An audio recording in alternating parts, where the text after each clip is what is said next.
Are you tired of getting pulled off the map by Spiderman, or getting constantly mauled by a Black Panther in your backline? Well, this video is the perfect solution in how to counter dive in Marvel Rivals so you will stop losing to these hypermobility characters over and over again. How do you shut down these divers so that you can actually play the freaking game and easily stroll your way to victory? We're gonna break all that down, but first, a word from our sponsor. I've been so fed up about my basic browsers that are constantly sucking up resources, and that's why Opera GX has really changed my entire gaming process. I mean, compare the amount my RAM and CPU were being used with a competitor versus Opera GX. It's not even close, and with Marvel Rivals, you need every bit of performance you possibly can get so that your game runs well, and this makes my game run better. I love on the left side, I can really limit exactly how much resources Opera GX is going to take from my computer. So when I'm gaming or having performance issues, I can set limits right there and it just makes it run smooth. On top of that, default browsers are just plain basic, and with new GX mods, I'm able to customize this and add custom sounds, custom features, really change the aesthetic, and I tried a couple of different ones. Not only do they change my keyboard typing, but overall it just feels nice and smooth and I just like it a lot. Now, on top of that, GX got smarter, now integrating ChatGPT and AI into the browser itself. So if you want to search up some random thing like how to get better at Overwatch and you want to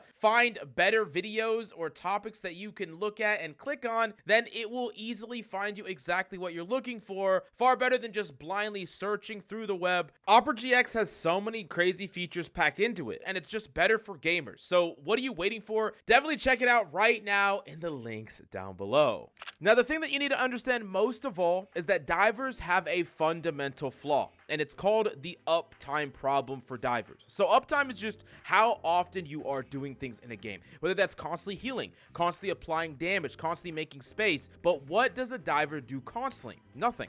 This means unlike any other character, divers are not contributing to their team the entire time that they are not actively going in with their abilities in melee range. This is a really important point because this means that there's an asymmetrical amount of pressure on a diver to act. Let's really quickly compare a Namor to a Black Panther. So Namor can basically play in two different ways. He could play in his backline where he's throwing squids out and applying frontline pressure, or he can go for these aggressive off angles and try to get picks, hit the backline, throw squids down, and provide a ton of pressure, potentially getting a kill.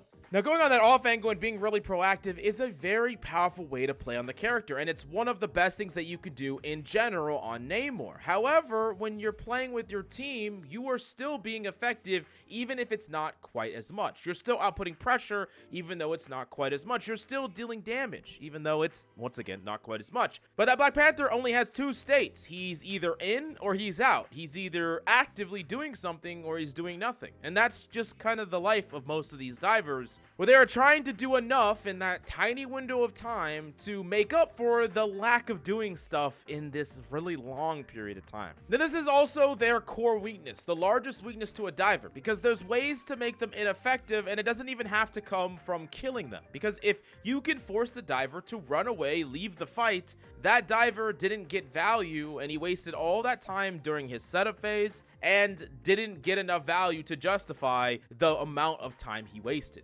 Now, the important part here, though, is that when characters are going to be using a giant amount of cooldowns on you in a very particular moment, you need to also conserve your cooldowns to match that directly. So what I mean by that is you want to have as many cooldowns as possible, and you want to preserve as many cooldowns as possible so that you can match cooldown with cooldown, pressure with pressure. Like, as an example here, let's say you're Adam Warlock, right? You're a character that has some pretty powerful healing abilities. He also has a really powerful soul bond ability. Ideally, until the diver acts, you are going to be outputting more pressure on the enemy team than they are to you. Because not only are you contributing damage, but the diver is just not there. So now the diver is creating a unfair advantage for your team. You're playing 6v5, maybe even like 6v4.5 because one of their supports isn't providing as much damage as you are as Adam Warlock. So that's less pressure overall. This means that you are not pressured to use your cooldowns. But one of the big mistakes a lot of Adam Warlock players will make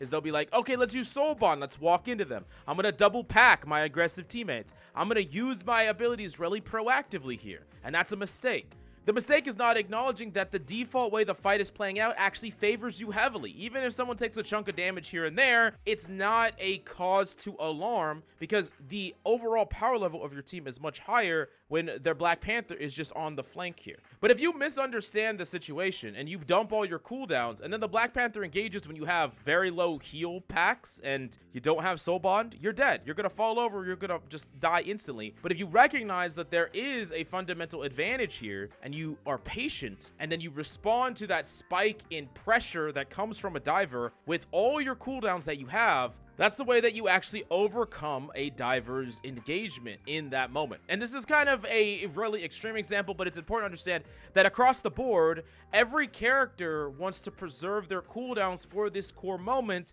when the base level of trading resources is already at a favorable advantage. This is the same way if you're like a Bucky, right? You're not trying to hook the front line, pull people back in. You're not trying to uppercut and try to generate some advantage with a frontline tank like you normally would. You're trying to preserve, be patient, and be ready to use your cooldowns on the diver because it's about stopping that spike in pressure, that engagement cycle. It is not about being more proactive on the front line because you're already going to win that. You're already going to win that because they have a character that isn't doing anything in what we call the quote-unquote neutral game. Now, I'm going to break this down more in detail in a second, but let's move on to the cycle of engagements for a diver. So, of course, every single dive hero has a certain cooldown cycle, and it's a cycle of engagement where there's periods of time where they're going in, using all their cooldowns to try to generate value, and then there's times where they're waiting for their cooldowns to come back. And every single dive character goes through this, whether it's Spider-Man, Black Panther, Venom, Iron Fist, it doesn't matter. They all do the same thing. This is where things get a little tricky because oftentimes when these characters are setting up, players will kind of read that as there isn't any resistance. There's no pressure. Nothing's fighting us. Nothing's contesting us. We can walk forward. We can push in. We can run in really quickly. And during that moment, that's where dives happen. That's where, you know, you walk forward as a tank and everyone dies behind you. That's where you try to go on a flank as a DPS and your supports get dove and you're not there for it. And the way that you are ready for this cycle is, most importantly, the first thing that you should be doing as a player, regardless of the game you're in, is scouting. Finding out what the opponent is on. Learning as quickly as possible and trying to translate that to your team. What is the enemy trying to do? What are they playing? Are they on a Spiderman? Are they on a Hela? Are they on a Hawkeye? What are they on? And learn these things, figure out what the enemy team is playing and what are they ultimately trying to do before you go for anything proactive. I think a lot of players just want to default to proactive. They walk to point and they instantly want to go for some crazy aggressive play. And if you're a diver, you could probably get away with something like that. But oftentimes going through those small little moments to identify, hey, the enemy team is on dive. I should probably not be flanking really aggressively as Namor here. I should probably not be running it down as Magneto and leaving my team behind because I need to be in position to bubble one of my supports, to CC alternate fire one of the divers, and potentially deny the engagement. And I've been coaching quite a bit and I've seen very little scouting, and this is where players are losing a lot of games because dive kind of thrives on players not being ready for you and a bit of momentum where they get some free fights because players are not really on guard until after they've lost 1 or 2 fights. Now all of a sudden everyone's aware of the Black Panther. Now all of a sudden everyone's aware of the Spider-Man. And this is one of the reasons why I think like recontesting in an overtime situation as a diver can be so powerful, because no one's conditioned to you. They're not thinking about, you're not at the forefront of their mind yet. But going back from the POV of people that are being dove, when you walk in for the first time and you're not super proactive until you know what the enemy's on, and you identify that they are on a character that is going to come into melee range with you. They are going to dive you, a Spider-Man, a Black Panther, a Venom. Remember what I said about the uptime problem of a diver. This means that they will 100% engage you. At some point they will. I promise you, it doesn't matter how many seconds go by. You can't once think, oh, wait, they're not going to dive me. I'm good. I can go do something now. It's been a little bit. Where are they? They have an absolute pressure to act, and that means that they will eventually act. You just need to be very conservative with your position, not engage in anything overly aggressive until you've successfully forced their cycle away or killed them, and you need to conserve your cooldowns. And you're going to be much better off at dealing with a dive than you otherwise would be. Now, a great way to get even better at this, though, and set yourself up to deny enemy plays as they go for them, is to learn the timing of an engagement of a diver. And that can be a lot trickier than just knowing that they're gonna engage. Learning the actual timing requires something a little bit different, and it actually requires you playing a diver for a little bit, or watching someone that plays the diver for a little bit. So if you have a streamer that you want to watch that plays a dive character that you like, if you watch them, you'll start to learn the general play patterns and what they're trying to do, and it will better help you set up a counter play, because you're like, oh, this Black Panther always scales this wall, he's always going to come from the high ground, he's always going to come down and spear in. So the second I hear him or I feel the spear, I can look up and I can potentially make a counter play on him. I could stun him, I could freeze him, whatever, right? Knowing how they're going to engage makes it so that you can interrupt the timing of the engagement a lot better. And if you really are struggling against certain dive characters, I highly recommend you actually learn how to play them. Any Spiderman player, Black Panther player, Iron Fist player, they'll tell you that if they are on support, they're not scared or nervous to deal with those divers going up against them. Even though support might not be their main role, they're not nervous to deal with these characters because they understand their pain points. They understand exactly how they're going to engage, what they want to do, and what do they really not want to have happen. How do you create these mess ups in the timing? How do you create plays that either force a complete mess up of the engagement cycle so they have to completely disengage for no value, or they just get killed? That's what you could do if you play these characters more. Let's get a little bit more specific and talk about Dive's general weaknesses. What are some abilities and cooldowns and certain things that they just don't like in general, right? The first one is Mitigation, and this is anything that can deny damage over a period of time. We want a high spike in damage as a diver, a high burst of impact. So these things are the things that are going to mess up that burst of impact. This could be a bubble for Magneto, simultaneously saving anyone that's being dove, denying a Black Panther his resets, which will get him killed.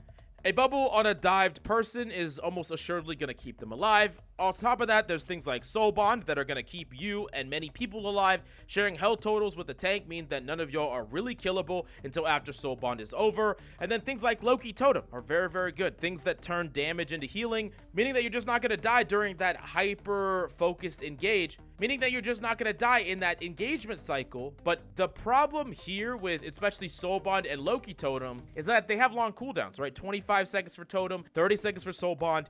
What do you do in the moments that you do not have these cooldowns? And I'll say that these cooldowns are very powerful at stopping a cycle, but you're only going to stop one cycle with them, right? They're going to come back in on another cycle. If you didn't kill them, you're not going to have it back by the time they're back, right? They're going to engage in, Spider-Man's going to engage in, Panther's going to engage in, you're going to use it, then they're going to leave, then they're going to come back and you don't have it. So what can you do? I would say first off, you need to carry hard with your positioning. And what I mean by that is you need to be actively scouting where the diver is going to come from before they're onto you. Like if you're just playing anywhere and you get dove on, yeah, Soul Bond and Totem can bail you out of a dive coming from anywhere, but ideally you make it a lot harder for that diver to force you to use it. So what I mean by that is if the Black Panther or the Spider-Man or the Iron Fist is walking on the left side, I want you to be walking counterclockwise. Walk away from them. Keep your distance. Do whatever you can to preserve that distance. You got to understand that every moment a diver spends in open space is a moment of risk, right? The Black Panther that has to run all the way around the map to get to you, and as they see where you are, they start to go on their journey to get to you, and you're moving away from them. As they wrap to the right, you're wrapping a little bit to the left. You're making it harder and harder for them to find you and get to you. And of course, they are eventually going to. You don't have any way to run away. You don't have great mobility, but the entire time you're dealing damage to them, making it hard for them to engage fully healthy. You're pinging them so your team knows what they are. And ultimately what you're doing is you're making it so that the whole engagement cycle for them takes a lot longer. They have longer time just moving throughout the map, more pressure to actually get value with their dives because it's taking so long to execute, and more risk because they are traveling through all this open space in places they're not effective. Like ideally, these abilities, Soul Bond and Totem, are not the thing that you use to deny every dive. They are your trump card once the opponent does everything right, and your positioning and general awareness of them is what really is denying their dives over and over again. Now, the other thing that divers hate is crowd control. They absolutely hate getting stunned. Thing Slam makes Black Panther just unable to move, and a lot of other divers just can't run away when they're slammed, and they're going to get killed with any follow-up, any sort of stun, so any sort of crowd control. A lot of supports have them, like Luna and Mantis, but any form of crowd control on the supporting roster can be a nightmare for divers to deal with if they don't outplay them or go faster than the person can react. And then, you know, things like hooks and stuff like that, so like Bucky, for example. All this is a form of crowd control. Slows also count as well. Divers hate this because they often thrive on their fast mobility, right? So in a moment where they are stationary or unable to move, that's when they're most vulnerable. So when all else fails, having a composition with multiple amounts of crowd control is going to make your job easier. Although the idea here is that you're still not over-reliant on it. And just because you have a ton of crowd control, still preserve it and use it all at similar times so that you can deal with the spikes of divers, right? I think a lot of people expect one form of stun to be enough against multiple divers. You need a lot of it. You need more of it. And if you can double stun or triple stun a single target and just eliminate that Venom, you know, he gets stunned by the thing and then stunned by Bucky and then slept by freaking Mantis. Yeah, that Venom is dead. And that could be a way to make their job incredibly difficult. And that's one of the reasons why I think that dealing with dive in coordinated settings, like with the duo or with the trio, is infinitely easier than dealing with dive as a solo. Like, you can rely on your team to an extent, but are you really going to rely on your teammates to conserve their cooldowns and be ready to follow up your stuns and be ready to peel for you and help you out at a moment's notice? That's less likely to happen, and that's why I highly recommend duoing or trioing if you're someone that is struggling against dive. The secret here is that divers have another problem, and it's the fact that really coordinated dive is much harder to do than coordinated defense or coordinated response. Like, if I want, you know, a Spiderman and a Venom and a Black Panther all to dive a target at the same time, coordinating that among random people in ranked is way harder than coordinating everyone dump their cooldowns at someone when they jump in. But even in spite of that, I still highly recommend duoing or trioing because you at the very least can rely on that person to shut down the diver. And the reality of ranked is that a lot of divers dive alone and still get value, but they just won't do that. They won't get value if you have multiple ways to deny them, multiple forms of CC that you are preserving and relying on to shut them down. Now, the other thing that divers don't like is mobility. And this is a weird one because you're like, they have mobility too, but divers don't really like fighting characters with mobility, whether this is supports or whether this is DPS or even tanks, because mobility gives you a lot of flexibility about how you fight them. Not only can you just disengage from their chase, we talked about counter-rotating a diver's setup as Adam Warlock, but imagine if you're Psylocke. If you don't want to get dove by the divers, you just don't ever have to be. Same thing with Jeff. It's really hard. Or maybe you're Rocket. You could put yourself in a position where it is so hard for a diver to ever dive you because you can just constantly move away from them, move in positions that are really hard for them to dive you. And even if they do dive you, there's no guarantee they're going to kill you right away. So that's one part of the problem. The other part of the problem is that divers are vulnerable during their pre-setup and post-setup phases. So what I mean by that is when a diver is initially setting up and getting ready to go, they're playing the high ground, they're playing a position where they want to go in. If someone starts fighting them right then and there, they typically have to use cooldowns early, which could be like, oh, like you know, there's a Black Panther up there, you pop up as Sonic, you poke him a little bit, he's gonna start using spears and try to dash you, right? The problem here is that if nothing happens there, you poke him a little bit, he tries to fight you, you run away, he wasted his cooldown cycle. Like, he was set up, and now he has to reset again, where he has to reset his position, maybe he has to get healed again, which means going back to his team. Then he has to get back into position, and then he can reset up the dive, right? You're messing up an entire cycle, and that was a cycle that he wasted all this uptime for because, you know, divers have an uptime cycle. So that's a huge weakness for divers, and I would say that one of the most powerful strategies you can incorporate as a diver yourself, like a mobility-heavy character, is the art of marking, where if the enemy team is trying to dive you, especially if they're all playing dive, there's a lot of different divers, they ideally want to dive all at the same time, you can spend your time just trying to pressure them out when they're setting up. You're just trying to mark the enemy diver. You're forcing, the enemy other diver to fight you and not your team, and you're not going to die. You can get away. So you're basically creating situations where they never get to set up and do what they want to do for free. Going back to that Adam Warlock Black Panther example, where the Adam Warlock's wrapping to the left and the Panther's wrapping to the right across the map trying to get to your backline. Now imagine a DPS like a Star-Lord going in and starting to engage in a fight with a Black Panther. That Black Panther is going to have to run away or reset, and you're wasting his whole cycle. So that's another thing about mobility being very, very good. And then last up is that mobility heavy characters can punish a diver during their exits. They go in, they try to get a whole bunch of value, they leave, typically low cooldowns, low resources, low health. That's when they're most vulnerable. That's when, if there's a character ready to punish them for that, they can just swoop in, kill the diver, and prevent that diver from getting back to safety. Now, when all else fails, large health totals are generally very powerful against divers. Now, I'm going to exclude Iron Fist here for a second if you consider him a diver, because he has a very interesting scale with HP sort of ability. But if we're talking about Captain America, Black Panther, or Spider-Man, none of these characters want to be jumping a tank, because a tank will not die. They have way too much health so that you can't burst them down fast enough.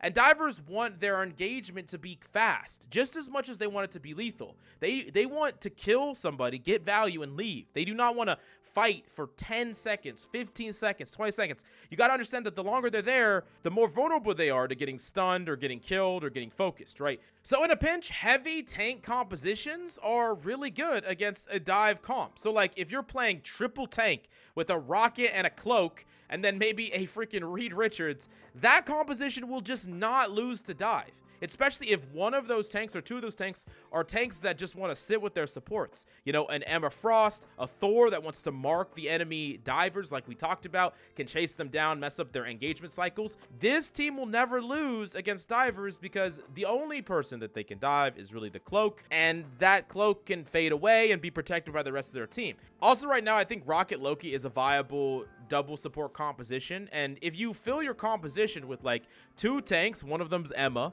and then you put Loki Rocket, and then you have 2 mobility heavy DPS, you have Psylocke Star-Lord as an example, no one on your team is particularly diveable. I mean, not really. Maybe the Loki, but he can often go on a high ground somewhere that makes him really, really difficult to dive. There's a lot of ways to build your composition, whether it's triple tank, whether it's undivable characters, to make it so it's very, very hard to be vulnerable to any sort of dive at all. Now, to round things out, let's lay out the most important tips to dominate against dive. Number 1 is to be aware, constantly scouting where the divers are coming from, where they are going, and just the fact that they are divers at all. The more information you have, the better you are prepared. And this is very important, one of the most important steps that a lot of people don't do. Just knowing that they are on a dive and looking for where they are going as divers greatly changes how you interact with a dive. Because knowing that a diver is coming from the right side is way better than not knowing at all, and then you get dove with your back turned. It's way harder to hit your shots. Basically, information is a huge part in defeating divers. Number 2, conserving cooldowns. You gotta save them till they engage.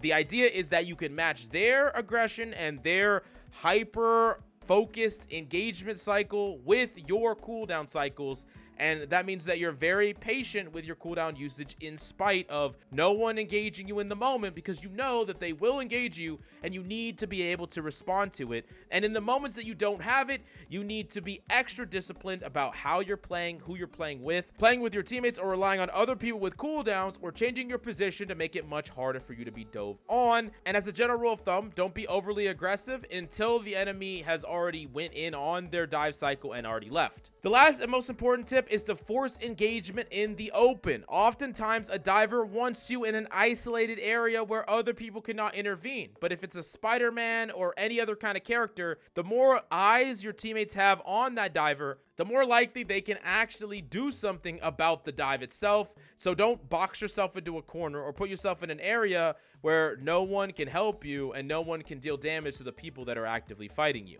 Anyways, if you have any questions on how to counter specific dive characters, let me know in the comments down below and I'll try to answer as many as I can. Smash the like and subscribe if you enjoyed the content. Thank you so much for coming by, and I'll see you next time.